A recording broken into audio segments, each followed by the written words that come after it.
If you want bread, fuck a baker. You want a pigeon? Go to a park. And if you want a hot dog, take Roscoe or Watson to the park in the summer. You want a frame up?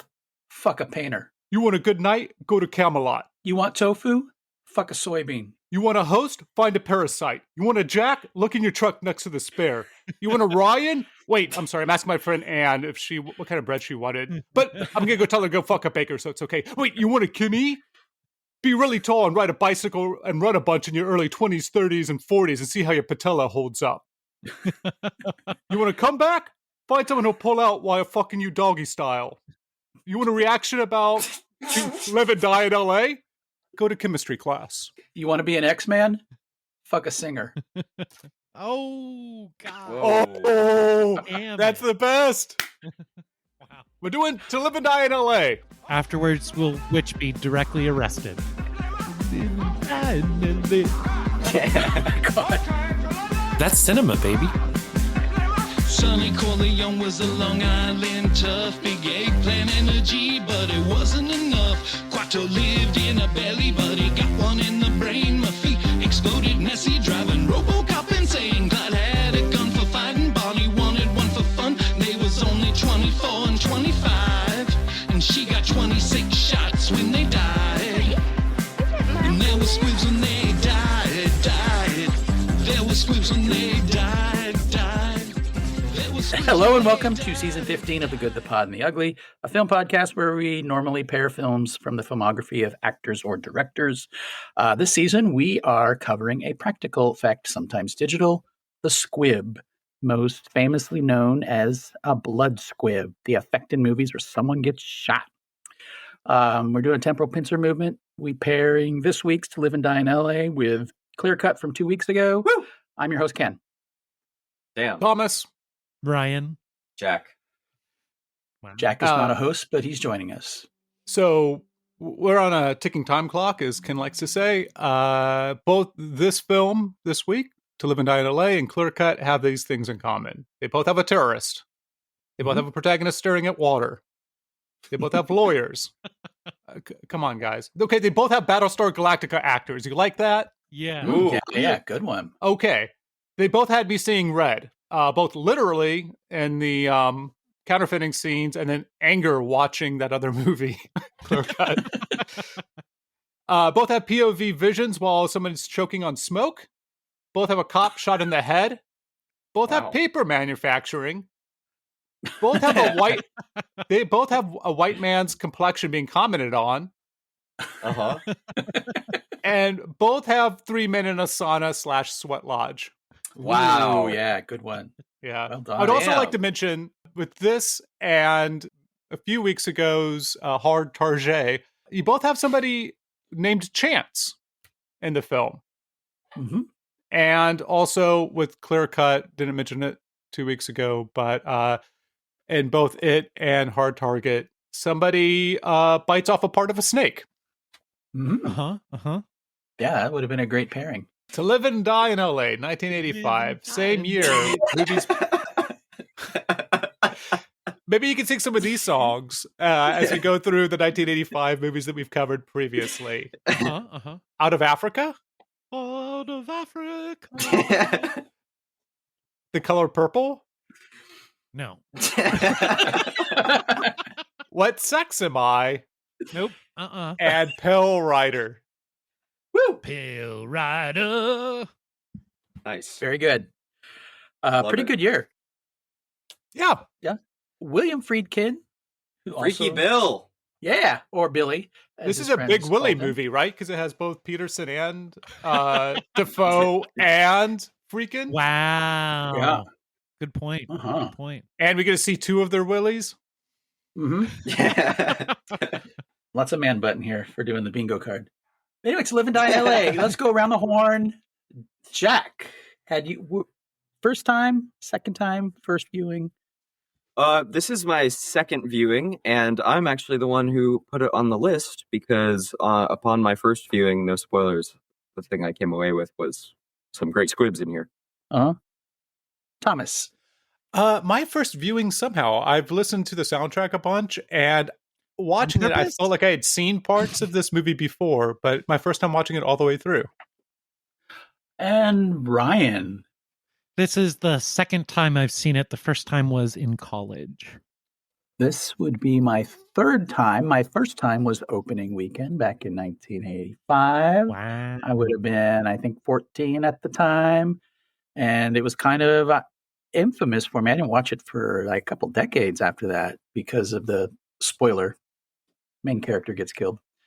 So all I remembered about this movie for years was that disappointment foiling my expectations. So I rewatched it in the early part of the century, and then I rewatched it yesterday for the podcast. Yeah.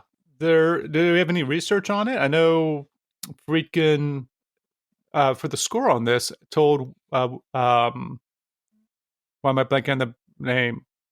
Everybody something tonight. Everybody Wang Chung. Everybody tonight. to live and die in LA tonight. Yeah. No, he asked them to score the movie before the movie had fully been written. And he didn't give them any, like, he just gave them vibes for it. And he said that this is the same way that he did Sorcerer with Tangerine Dream. He also told them not to write a song with the title in it. Yeah. And then once he heard it, he's like, that's in every scene. But he also said, man, I had this song with the title in it, which I told him not to do. And I realized like I hadn't really used it the way that I wanted to use it. And I also realized that my original idea in writing this movie to have this kind of chaotic, one day you're doing something out in the streets of Watts in LA. The next day you're defending the president. I forgot to defend the president. So the opening of this movie was a bunch of pickup shots after the film had already kind of wrapped. Huh. Mm-hmm. That makes sense. Because it, it feels very jagged and disconnected. Yep. So the book by Gerald, I'm just going to call him P, because I cannot pronounce his name. Friedkin read it before it was published. So he was on very early wanting to make this movie.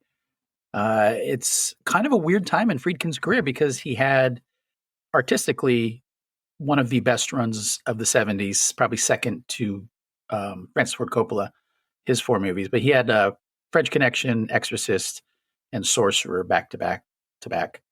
Yeah. And then like Cruising and what was it, Deal of the Century and The Brink's Job.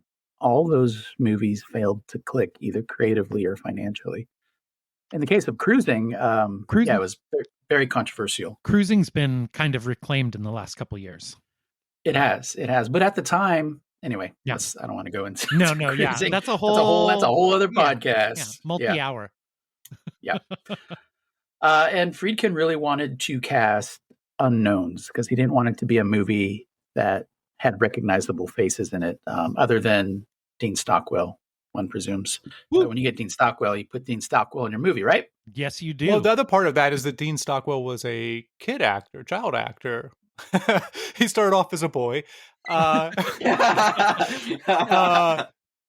And as a child actor, it's a very different persona than this. And before you would start being used like in Blue Velvet and have this whole other persona that we think of him today. A lot of the plot is from the book, the things Friedkin added. Can we all guess? You want to guess what Friedkin added, Jack? Is it the subplot with the FBI agent? No, it's the car chase, the prologue, and CSI getting killed instead of his partner. Mm-hmm. Wait, so the guy who wrote the book didn't die? Yeah, the guy that wrote the book doesn't die. Huh. The guy who wrote the book died when he had a few pages left, and William Friedkin had to come in. Is the book nonfiction? Is that what you guys are saying? Well, no, it's fiction, but Gerald Secret P. Service agent. Was a former Secret Service I agent see. and also a Treasury agent and all kinds of stuff. Sure. Wait, so how was he able to write about it if it was a secret? Well, if he was just kind of boring and then he wrote a book where he was amazing, then they probably just let him do it. That's a good point. That's a good idea. Yeah. I'm writing this down in my notebook. Write book where you are amazing. Be bored. On it. And one thing about this movie, before we talk about anything else, is Robbie Mueller / Mueller's cinematography.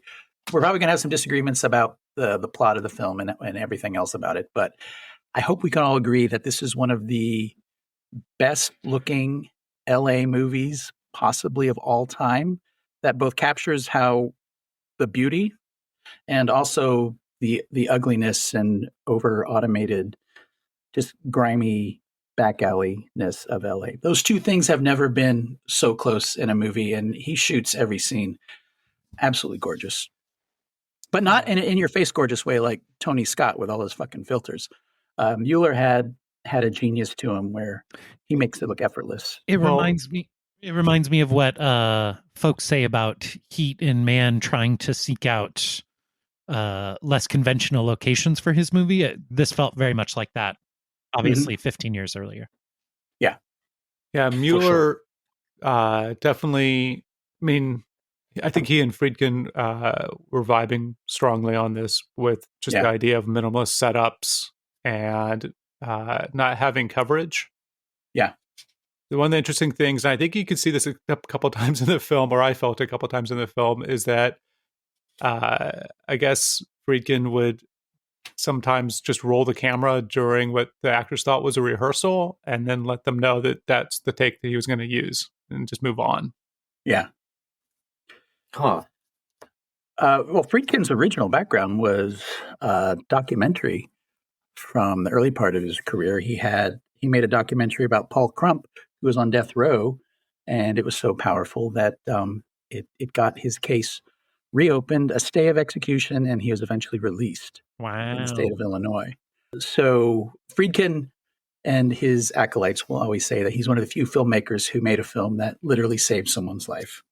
But he brings a lot of that documentary style to French Connection and this. Like Thomas was saying, very few setups, very few takes. But hearing that, and I mean, it's not a mockumentary style. There is no talking to the camera. It's just it's a minimalist for lighting, and he'll put the camera in a position. There's not a lot of camera movement in it or cuts. Eastwood like. Also a main character with jeans and sneakers again. Yep. Oh, you missed that one, Thomas. Well, I was surprised watching them play basketball that they're playing basketball in jeans. It's kind of like Eastwood running. Eastwood, Yeah. Workout Eastwood. jeans. Remember those Chuck Norris jeans they would advertise in comic books? Yes. Super stretchy. Yeah. They were like karate jeans or something. So you could. Did we talk about this on the podcast already? Thomas, how do you remember that? I've seen throwback 80s stuff, and I read old comic books. He cruises the Internet Archive. Do you They know made a movie about it. Friedkin made a movie about it. Do you know who William Friedkin went to high school with in Chicago? Gene Roddenberry. Philip Kaufman. No shit. Isn't that crazy? Who'd have thunk? William Peterson. This is like his big. I guess he was in Thief apparently, as a bartender, but this was his first big role, and he didn't know what he should charge to be an actor in a movie. So if I remember right, I think he calls up John Malkovich, who was also in that to try and figure out what money he should ask Friedkin for to star in his film. He should be paying them. Oh! And John Pankow, who plays his partner, was a friend of Peterson back in Chicago. There's a lot of Chicago, much like Michael Mann in his LA movies. There's a lot of Chicago in this movie as well. Yeah, Pankow. I kept watching him saying, "Who the fuck is that guy?" And he's the best friend in Monkey Shine, so Romero's Monkey Shine. Yeah, yeah. Didn't do a lot of film, but would do a lot of theater. Mm-hmm. Does someone want to take a shot at what this movie's about? Yes. So it's a Secret Service, really hot dogging, rule bending, rule breaking, cool 1980s thirst for justice dude. You know, he jumps off bridges, does all kinds of crazy shit. His partner is retiring in 3 days. Partner gets killed by Willem Dafoe, who is a master counterfeiter, who's also an artist, a painter. And he William Peterson gets a new partner, and then they're going to go after Dafoe, the counterfeiter. And there's a lot of plots, and they have to heist somebody who is buying diamonds, and it results in a car chase, all to get to a undercover meet with Dafoe to get him. And there's also like John Turturro's in it as one of his mules, who gets arrested and does some early John Turturro great scenes, and then he escapes, and there's a lot going on. But it boils down to young hotshot partner going after the counterfeiter who killed his soon-to-retire partner. I should have just started with that. Yeah. You got there. And spoilers, the main character gets killed with 15, 20 minutes of the movie left. True. Yep. Which is infamous, and now in 2025 almost seems like playing against the expectations of the cop movies that would flourish like after this movie came out. Almost seems like a pre-undermining of the whole Lethal Weapon. Because Lethal Weapon, Martin Riggs, this is how it ends in To Live and Die in L.A. if he were a real character. Right. But instead we get 18 sequels. Well, and that kind of echoes the French Connection, right? Where the guy gets away. You just assume you're watching a suspense movie where they're going to get the bad guy in the end, and he flies off.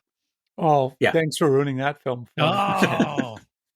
Good thing they have a sequel, so they catch us on that one, I'm Spoilers sure. for a 45-year-old movie. So when did this movie come out? To Live and Die in LA?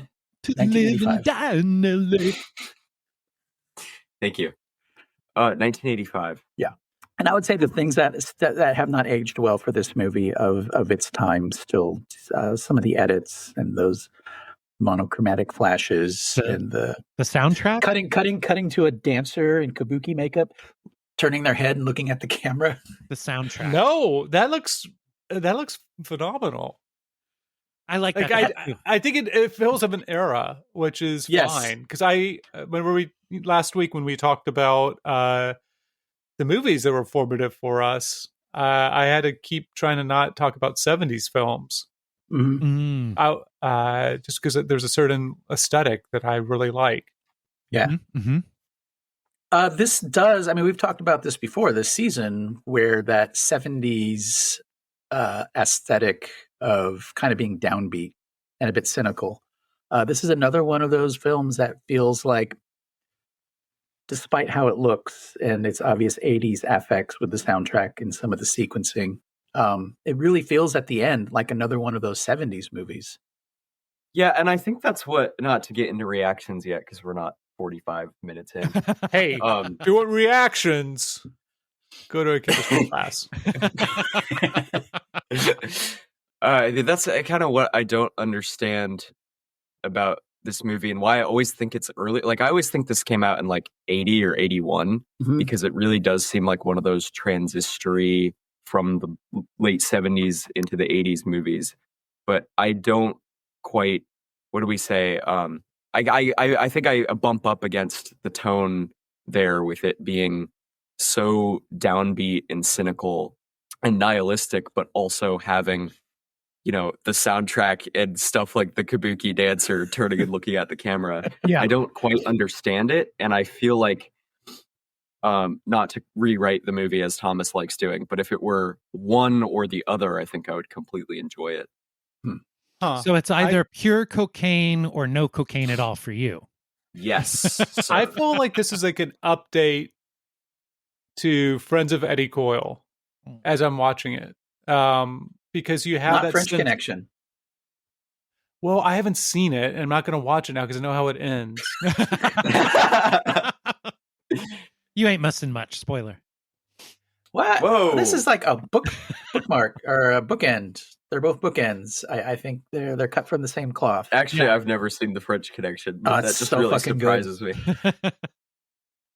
Peterson and Hackman play their characters.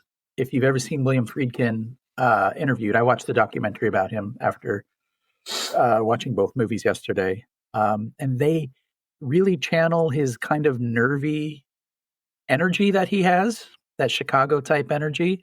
And it really comes through in Peterson and Hackman. Peterson, So much so that he pretty much played the same character in Manhunter right after this. Yes, he did. Which is, I mean, I like both performances, but that's a reaction to the performance, not the film. Okay. Just in case you're keeping track at home. Yeah, he's baby faced and he plays it super well. The cool guy 80s thing with the tight jeans, and he's always hopping over stuff. Uh-huh. He's always hopping over a couch or a chair. He had some but then, legs, man. That Yeah. dude. Oh, wow. Wait, no, talk. You recognize him by his lower half? Yes, I was. After But floating then the around whole LA time- for 2 days, I can see those jeans anywhere. The whole time I'm watching him, like even when they bust into the warehouse near the beginning, and there's the gag of him trying to kick down the door twice and it doesn't work. Like I'm watching this and I'm like, this feels like a character from a different movie, and not in a way that feels intentional, like we talked about last week. But it just feels like with Manhunter, which I always kind of mix those two movies up a little bit. Manhunter is so completely ridiculous and over the top, but it plays it so straight faced that I can get on board with it. Uh-huh. But even early on in this movie, I'm like, man, the cut to the opening credits of this movie, I was like, I hate this. Yeah. Whoa. Okay, I don't reaction. wanna watch this. Hard agree. Yikes. He just said he Sorry. doesn't like the credits, and he doesn't Yes. like William Peterson's performance, and I agree with both of those non-reactions. I agree with your right to have opinions. This Uh, isn't communist Poland. Not to get to reactions, but yeah, my third viewing of this, I think it's different soundtrack, probably a masterpiece. Wow. So that's interesting and a reaction. Peterson, the casting director, said, because I think he was doing a play up in Canada, said, hey, I found somebody I think you'd like for the role. He's not traditionally attractive, but women seem to find him sexy.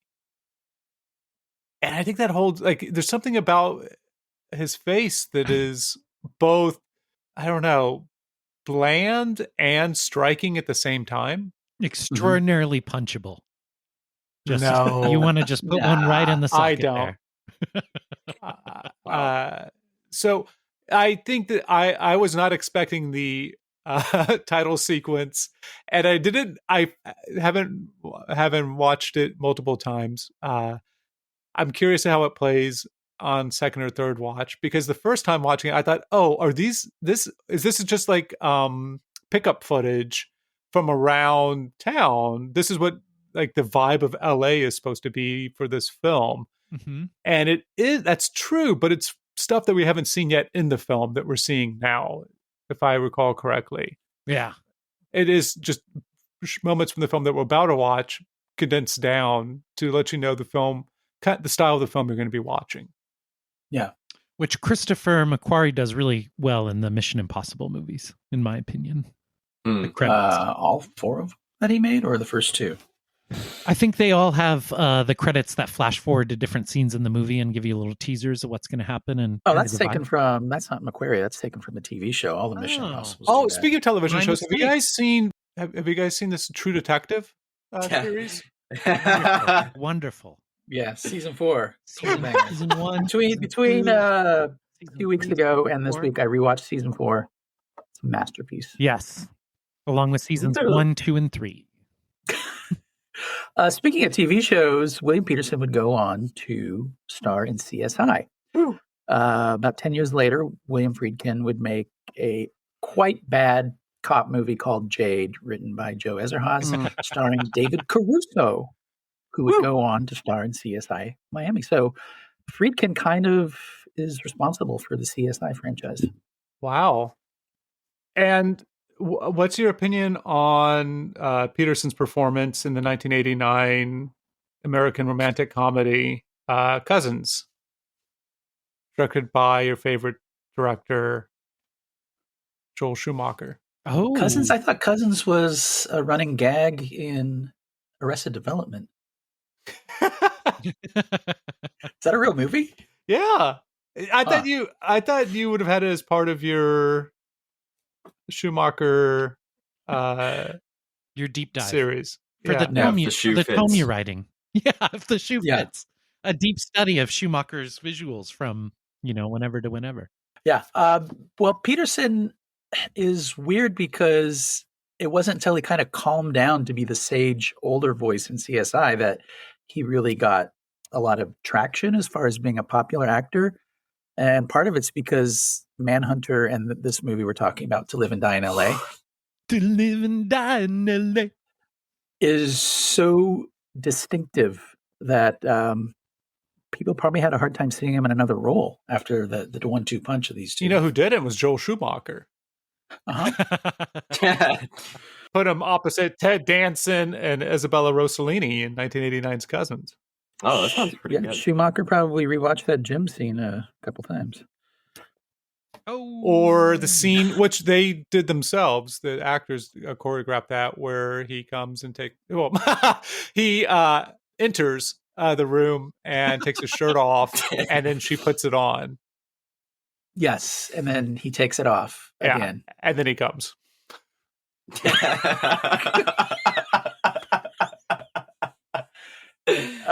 Yeah, that is that was they didn't get much direction for that. Friedkin just said to make it look real as possible.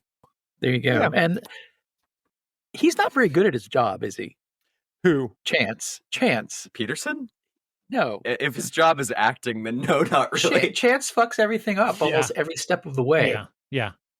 That's a good detail. I like how badly he fumbles shit. Just obvious. And I mean, knowing the ending, having seen it a couple times, obviously, it really changes how I look at his character. And the starting when he jumps off the bridge, obvious death wish. Yeah. And then just the way he goes throughout the movie, it seems inevitable. It's hard to believe that was not the ending until they were still shooting the movie. And they, Gerald P. and Friedkin had the idea to swap the deaths. Yeah. The studio hated the idea. Surprise. And they shot an alternate ending where the partner dies, and then Peterson has to go to Alaska, gets sent to Alaska for Secret Service, and they like that even less. No, I think that he still gets shot in the face, but his face is all messed up. And you know what? I haven't watched it yet. It's on the Kino Libre. It's on the Blu-ray that I own now. Oh, really? Okay. Yeah, I haven't seen it either. But Friedkin was talking about it during the commentary track. And so that's my understanding, is that it's like he gets shot in the face but lives somehow. Yeah. Which was not a squib. Not to jump ahead to squibs, but that was not a squib. It's not. Yeah, it's like makeup, and then they just cut to it with the head jerking back. He has like a turkey baster or something he sprays on actors' faces that he decided was the way to do it during the French Connection. Yeah, there are some nasty shotgun blasts. I mean, if it's buckshot, maybe. I mean, Dick Cheney shot that guy and he lived. It's True. possible. Well, yeah, we established that shotguns in movies are magical devices that do not reflect reality. If you get shot in the face, you could live. If you get shot in the chest, normally you get blown across a room into a wall. Or into a dumpster. So that dude who shoots him was a legit cop. He wasn't really an actor. He's fantastic. Yeah, he's really good. Like in that scene, in the scene where they try and get the money back because the Totoro hit doesn't go down. Well, the Friedkin with French Connection and this, and probably and Cruising. I mean, he did a lot of. You bring up Cruising, it sounds funny. He did a lot of research for the world because I mean, he thinks of these as like really super specific worlds that he's going into, and probably the early documentarian. I mean, he just wants to learn everything about it. So that's why there are cops in his movies. That's why he has actual counterfeiters. Yeah, was it? Well, and like in French Connection, he did things like hid the cameras in certain scenes so the actors would. When they're raiding some of the bars, for example, the cameras are hidden, so the actors would have to act just naturally in the scene, and he could dart around and shoot whatever he wanted. Yeah. Wow. Yeah, and he did something similar with this. I mean, the process of showing how to counterfeit money, like the Treasury Department was worried that it was showing people how to counterfeit money. Well, And- some of the bills got into circulation that didn't have a back on it. But one of the fascinating. kids, yeah. So, like the production designer, I think was being called in like 3 or 4 times by the Secret Service to to explain what was going on. Which, I mean, are you sure that they weren't counterfeiting and they just made a movie around it, and that Friedkin wasn't cruising and he was just like, oh no, I'm doing research for a film. Yeah. I think Hugh Grant tried the same thing in the 90s, and he was just like, no, we're not going to buy it.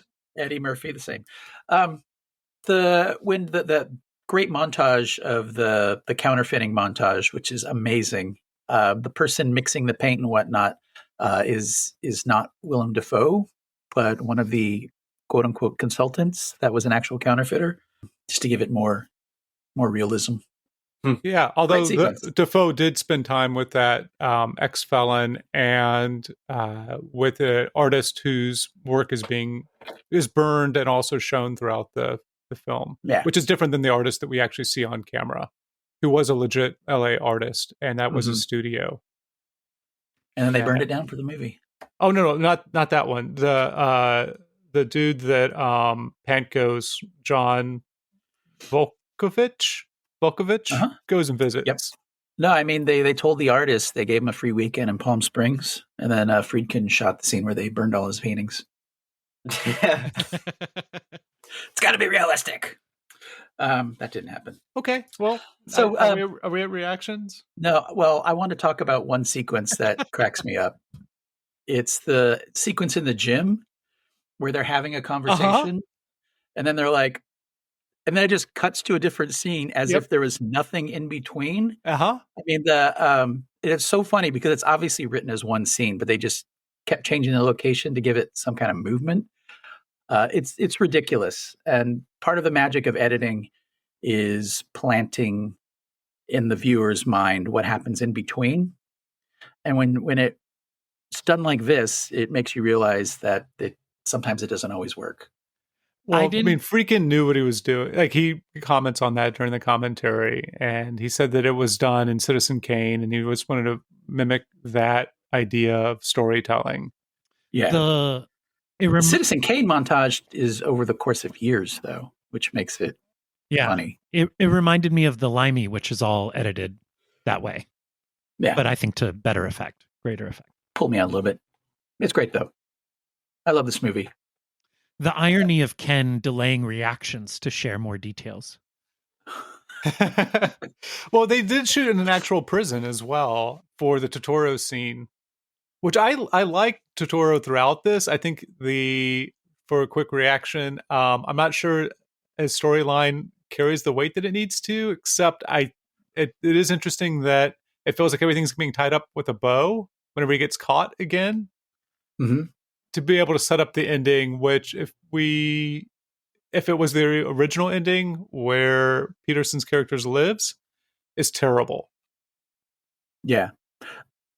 But that's another plank in Chance being terrible at his job. I mean, Totoro basically walks with him into a hospital and beats the crap out of him. Yeah. Away. So It's good. terrible. So good. Like, how do you not ask the person about because he calls up and says he just makes sure that this woman, Is the daughter there, the of Totoro, hospital, is there, but doesn't ask what is she there for, et cetera, et cetera. Because if he said, yeah, she broke her hip, like, wait a minute, this isn't your daughter.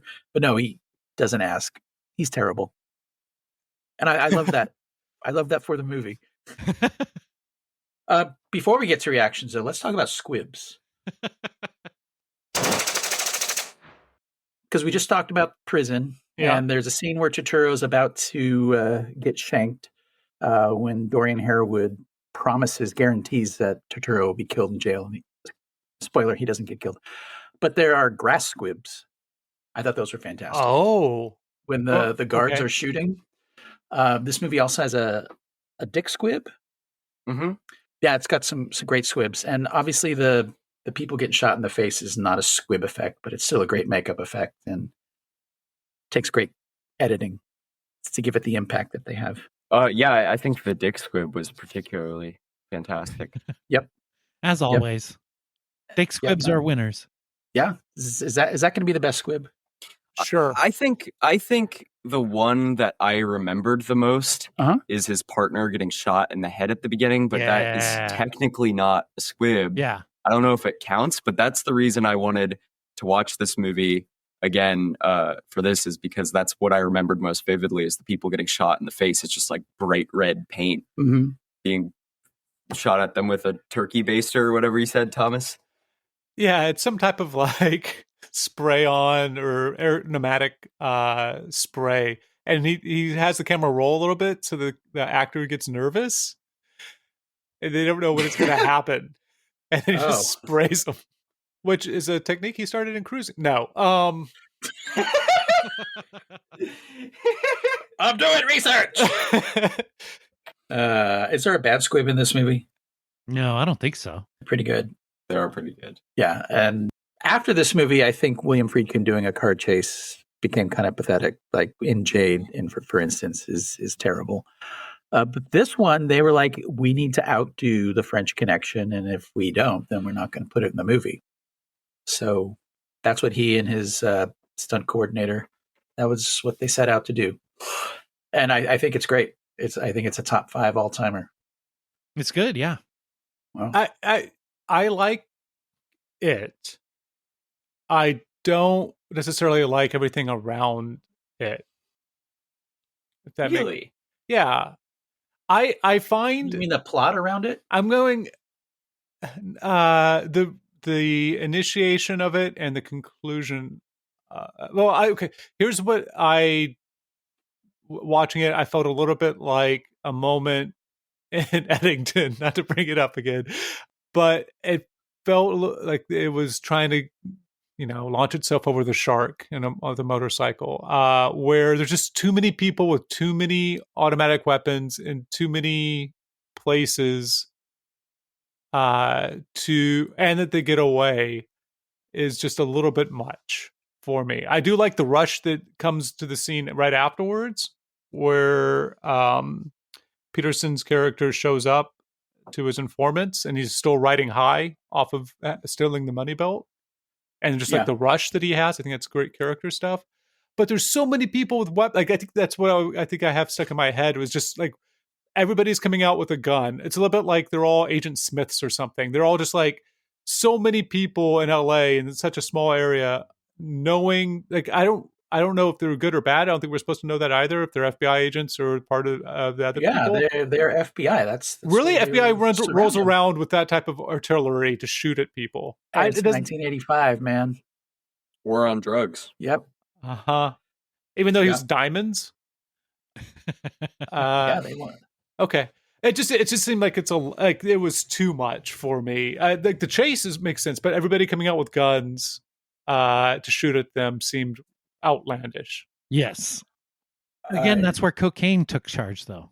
Yeah. Well, I really love this and the French Connection, the way Friedkin shoots car chases. Nobody else really shoots car chases like the ones in those 2 movies. Again, it's maybe his documentary background. I don't know. But very much the POV of the car, how messy it is. There's nothing clean and overly choreographed like when they're going the wrong way on the road, which they changed the direction of the freeway for being able to shoot it, if you've noticed. It's like everybody's in England. It wasn't shot in Australia. Right. Yeah. The car chase and the plot around that is the point where both the first and second time I watched this movie, as soon as that subplot comes up where they have to steal the diamonds or the money for the diamonds, and then he's trying to convince his partner and his partner doesn't want to do it, that's the point where I'm locked back in and I'm like, okay, I actually love the last half of this movie. And then as soon as that subplot is over, I go back to not liking the movie anymore. That's the thing I like the most is that entire change in pace where all of a sudden they have to go from bending the rules to actually breaking the law and being full on criminals and getting an FBI agent killed for it. I think is all really fantastic. And then the movie goes back to boring me. Yeah, I guess just to put a last bit on the car chase and the realism, director did have Peterson drive, which was scary to Pankow, who's in the backseat, who's always like, hey, can I just get somebody else back here? You're not really going to see me in the shot. And so much so that Peterson destroyed one of the cameras that was rigged to the side of the car as they were driving along, trying to. Yeah, those are real reactions from Pankows, not on the back It's of real a urine. flatbed. Not a Everything back of a was like- flatbed or anything like most movies. Yeah. And Peterson did do a lot of his own driving, which is because it's pretty shocking when you see him like by the train. It's like that's really William Peterson driving on that. It's not a road; it's the gravel side a train. And because everybody talked about it on the commentary of the Blu-ray, it really is him that jumps up on the to run on the median between the two people movers at the airport. Yeah. Which they got in trouble for. Yeah. He's a fast little guy. Yeah, he's not that little, is he? Any day. Are we gonna do the heights? Oh shit! Did you not do your research? Oh my god! Yeah, I talked about his jeans and sneakers already. You know how tall he is from the waist down. How much am I down? supposed to do? You can't size up someone's height really accurately by just looking at him below the waist. You know, Thomas? Wait, what? What are we talking about? And we're He's talking about 5'10". you. He's 5'10". Okay. Taller than me. So not a little guy, average, above average. He has that little guy ball of energy about him, though. That real nervy. If this movie came out today, people would be saying Rat Boy Summer. Was that what it was? Rat Guy Summer? Rat Boy Summer, yeah. Rat Boy Summer. Yeah. Yeah, imagine Timothy Chalamet as Chance in this movie. Oh boy. Yeah. Yeah, for jumping off the bridge, he'd be limping the rest of the movie. I hurt my ankle. Oh my god. Wow. So I love Timothy Chalamet. Sorry, buddy. Wow. The main thing, I said this earlier, that I bump up against is the sort of literary feel that I feel like Friedkin at this point in his career shot all of his movies with. That's very, not that high art can't be silly. I mean, They Live is something that I was thinking about watching this just tonally. It would come out a few years later, and I feel like that balances being an incredibly deep movie with also being incredibly silly in a way that a lot of these great 80s movies did. And I just don't feel like this one, I feel like it toes the line too much. And the other thing I dislike about it, which I feel like this goes along with, is Willem Dafoe. He's great, and we all love Willem Dafoe and everything. He's never been bad in anything, probably. But his character is just so, I roll my eyes. Oh, he's an artist and he likes counterfeiting money because who cares? Stupid. What? It's dumb. The whole thing is dumb. To quote Masters in this movie, His name is Masters, and he's a master Yes. counterfeiter. your taste Come is in on. your ass. Yeah, it's so silly. It takes itself so seriously. Yeah. It's just so ridiculous. Yeah. That's That's part of what I love about it, because it has part of that 80s aesthetic, like I was saying, of the renegade cop going against his superiors. It was like the stuff Sledgehammer, the TV show, would make fun of a few years later. It's that, but it takes it to its logical extreme. It's like Alan Moore doing Marvel Man, taking that superhero to its logical extreme, or The Watchmen. And I feel like he does that here with the Chance character. I like this film a lot. I know that it's a little messy, but I do like that we even drop the Totoro storyline and think that he's not going to come back. That he does. I like the kabuki. I like the bisexuality and the tapes and the Dean Stockwell intrigue.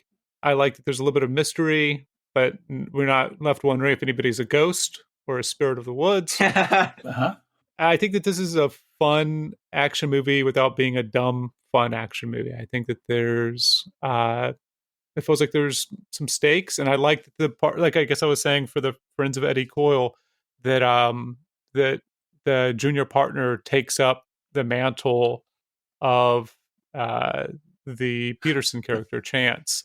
And it doesn't quite fit him, but it feels like he's eventually going to force his way into being able to wear the jacket. Oh my God, he's wearing the same black shirt that they exchange in the bedroom, wearing the same sunglasses, wearing the same Jerry Seinfeld pants and sneakers. It's really funny, even though it's played straight. Yeah. It's like how he's literally wearing William Peterson's costume. Yeah. He rolled up the legs a little bit because he's 5'8". But nevertheless, it's very funny, and it's played like very cynical about, well, meet the new boss, same as the old boss for poor Darlene Flugel, who was in Crime Story, the Michael Mann show. We did an episode of that during our Mann season. Yep. Yeah. That's right. She's great. Great cheekbones. I guess I also really like, and I don't really see this much in a film, but there's not too much paperwork. It is Downey's entire raison d'etre for the film is to be like, you didn't fill out a 817, or you know what you violated was A26. But is the guy from Touch of Evil, the judge, that Yes. they have that whole interaction of like, hey, I actually need this guy out, even though I told you to hold him without bail. And it's like, no, I don't do that. And telling each other basically to fuck off, and he leaves, and then he comes back, and he gets what he wants. But And the judge was right, yeah, because he fully fucks up. yeah, Yeah, I love the Dorian Harewood sequences with Willem Dafoe paying him in counterfeit money to get Turturro killed in jail. That whole subplot's great because, again, it's a plan that doesn't work out, and then the characters involved with it have to recalibrate. And we get that great fight with the real cop, who's Defoe's henchman. Great little character bits that kind of pop a little bit. Well, someone's character bit certainly popped. That scene. There are some quibbles I have with the structure of the movie and stuff, but I am very superficially, I'm repelled by both William Peterson and the Wang Chung soundtrack, and it's just, I can't get over either of them. As soon as Wang Chung starts, I am out. And it never, wow. they never recede enough for me to get back in. For someone who has hummed the title of the movie 400 times in this episode. That's the one good line in that song. Otherwise, that song is total junk. The whole. Anyway. Yeah, they I'm were glad not. They you were guys not. like the movie. They were not great lyricists. I will agree with you there. And it's to my, I also don't like Manhunter, which I Wow. love Michael Mann. So it's a personal weakness. Me and Billy P don't get along. All right. Fair enough. Yeah, I would Wow. call that a character defect. Yeah. He looks like a guy who thinks he's so fucking good at acting. Every time he's on screen, he's thinking, I'm doing this so fucking good. Nobody's done this better than me, man. That's the only thing I ever read from him. Wow. Wow. Amazing. Is this the Friedkin's last great movie? Um, Ryan and Jack? This is between Thomas and I. What? I think the one that he did that I haven't seen, where he tried performing a real exorcism or something, is great. The Devil and Father Amorth. Yes. The Kane Mutiny Court Martial was good, if redundant, because there's a 50s version that's also good. I liked Bug. Is that a real movie? Yeah, it's Yeah. with Michael Shannon and What's her name? Yeah, Judd. Ashley Judd. Yeah. It's his second. Who's the writer? Tracy Letts. He did Bug and Yes. Killer Joe. Tracy Letts was also in the Festivus episode of Seinfeld as the main guy at the racetrack. No. That's the association right there. Is that true? Pulitzer Prize winning playwright Tracy Letts was in one of the most famous Seinfeld episodes of all time. I'm a man. You know who else is a man? I'm a man. And then his little buddy goes, I'm a man. Yeah. Oh, Michael Mann should have had a daughter named Ima. I thought for some reason, and maybe you were joking, Ryan, but you liked Blue Chips a lot. With Nick Nolte? We gotta go deeper. I don't remember Billy P in that one, but I saw Blue Chips in high school, and I remember it being pretty good. Oh no, it's Yeah. Friedkin, just as the Oh, Yeah, but they're not great. Like Live and Die in LA, whenever people do their lists of either LA movies or car chases, it's still referenced. Nobody's saying great sports movies, Blue Chips. it's like Jack said, where the tones really clash for me, and I'm glad to hear Jack say that and to hear you guys talk about what you like about it, because the whole movie I was like, I can't tell if people like this because it's camp or because it's real tough nails Friedkin, hardcore stuff. But so Jack had the same hard time, and you guys like that it has it both ways, which is great. Yeah. Right. I mean, I like Sorcerer probably. I mean, I like Sorcerer more because it's just a consistent tone and setting. But I do like. I think this feels like RoboCop's 80s as well. When we get to RoboCop, even though it's projected into the future, I think that there's a certain aesthetic that I really appreciate. Yes, And there's nothing there's almost nothing 80s. more divine for me than I was like, maybe it just I got locked in. I bumped on the title sequence, but then when you see Dafoe during that silent montage, wordless montage, dialogueless montage of counterfeiting, that's some of the best stuff I've ever seen on film. Like that's just very well cut together, and just a process, like watching somebody do their job, is great. Yeah, Friedkin is still amazing, and there are definitely sections of the movie that are good. And I mean, I like the ending. I like the way the partner gets shot within like the first 10 minutes of the movie. There's a lot of things I like. It just doesn't hang together for me. And if I liked the lead actor and the score, I would probably really like this movie. You know, I think this is a great movie to have commercial interruptions.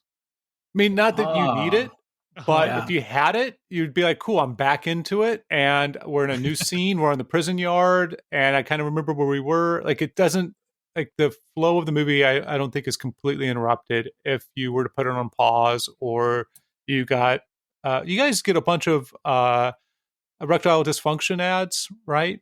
As well, when you're watching Hulu.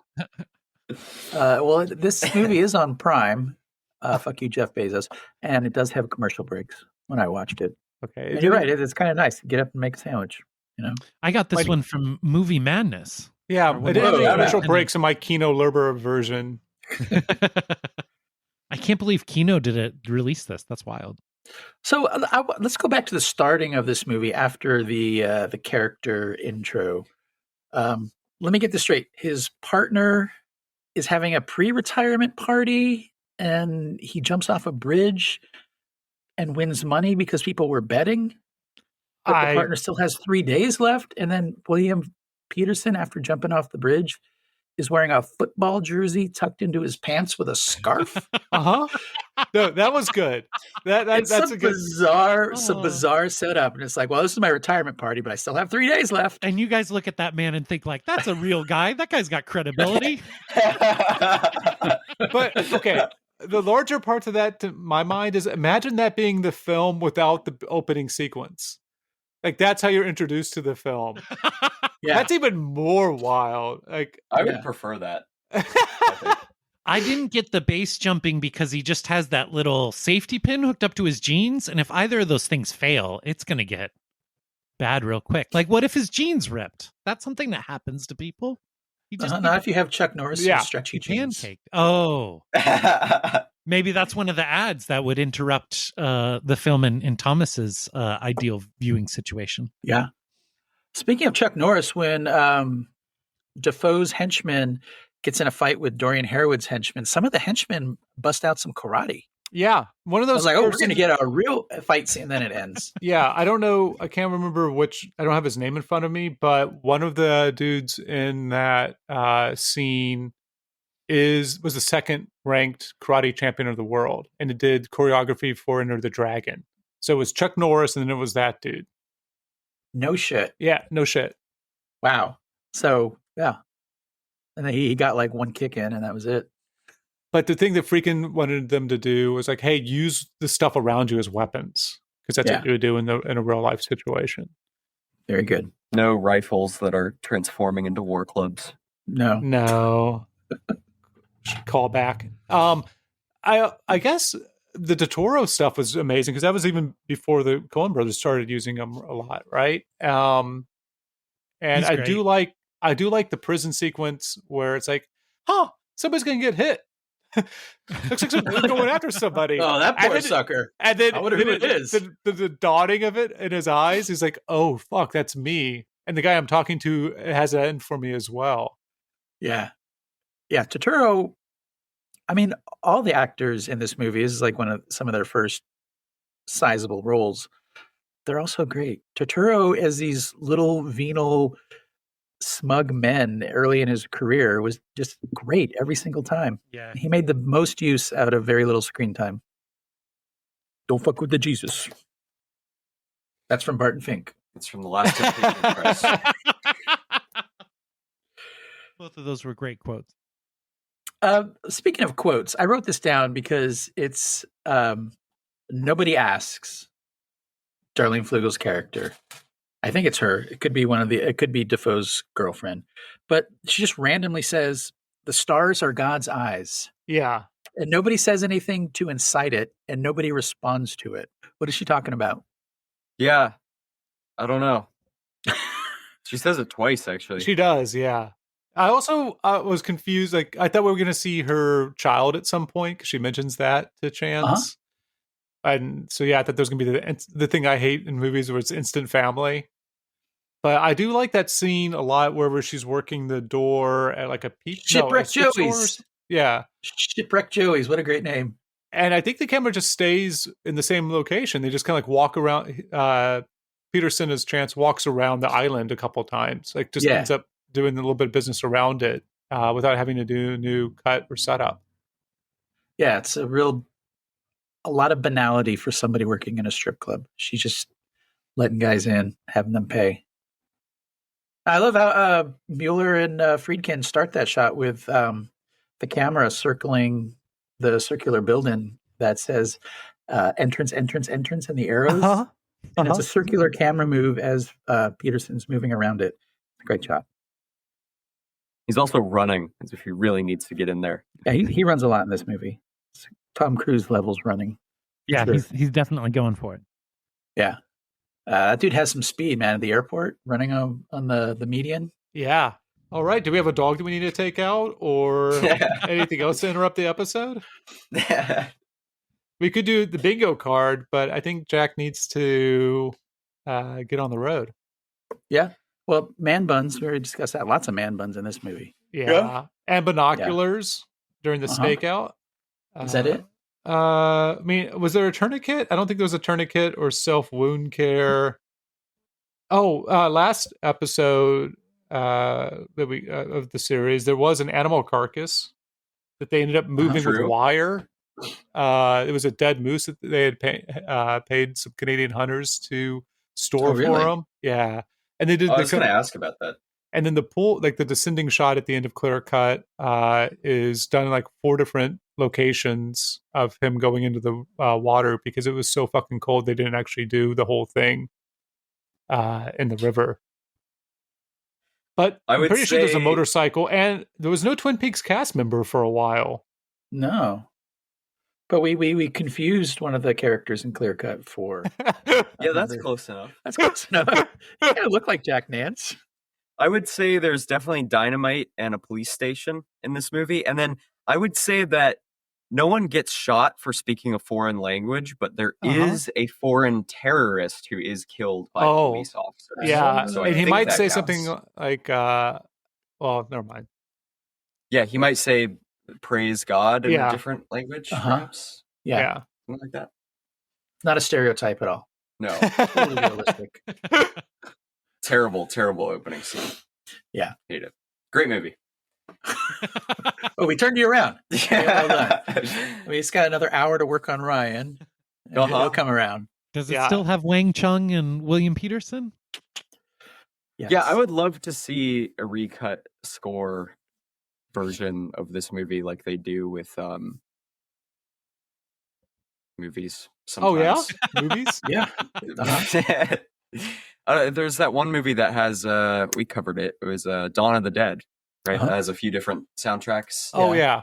Yeah, if the like European version versus the other, yeah. I'd like to see To Live and Die in LA with a Goblin soundtrack is what I'm saying. Ooh. I think it Nice. would be better. Well, next week, we're continuing the pincer movement, we're going to be watching FX 1986, pairing that with 1989's Alan Clark Elephant.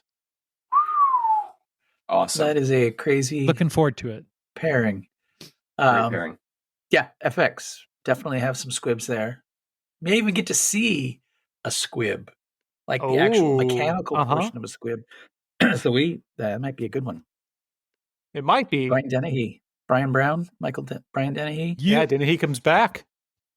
Yeah, Dennehy comes back from being shot in that small town, Hope, Washington. That's a First Blood reference. Oh, no. Ryan, thank you for the theme song. Thank you. Thank you, guys. After last week's 200th episode, I really feel like I know all three of you better because of the films that shaped you. So I think between 200 and 300, we're going to get some really good stuff. Now you guys know the origin of all my garbage takes. Yeah. Yeah. Congratulations. Go back and listen to that episode if you want to know the origin of Ryan's garbage takes. I'm going to say the title, To Live and Die in L.A., which means Ryan. Die in LA. Right. Perfect. Let's shoot him in the face, boys. Bye, guys. Die in LA. On they follow Walker down South American way. It got squibby, sticky, messy when they got there that day. Peyton lost his love and so he made a face. Django met a dentist, but big holes in little brains. Montoya's chest exploded, somehow wasn't the cocaine.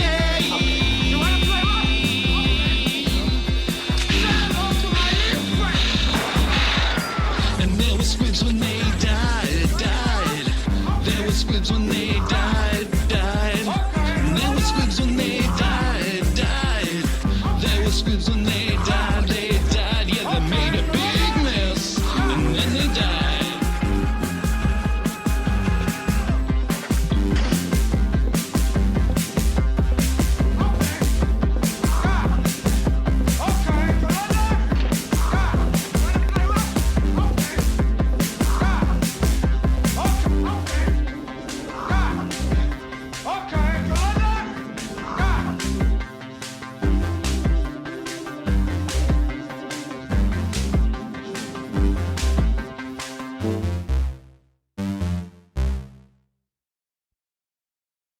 To live and die in LA.